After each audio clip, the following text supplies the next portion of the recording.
Welcome back to another video from Crazy Gamer. Today in this video we will be learning how to change name on mini games Calm and Relax using your mobile device. So without wasting much of our time, let's get started. First of all, download and open up the mini games Calm and Relax application on your mobile device. As soon as you open up the app, from the home screen, go ahead and tap on your profile picture at the top left corner. Now, you will be able to see your profile. Tap on the pencil button right next to the name and enter a new name for yourself.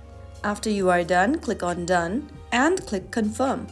Right after you do that, you will then be able to change your name on Mini Games Calm and Relax application. So that is how you can easily change your name on Mini Games. If you found the video helpful, don't forget to like, share and subscribe the channel for more tutorials like this. I'll see you in the next episode. Thank you for watching.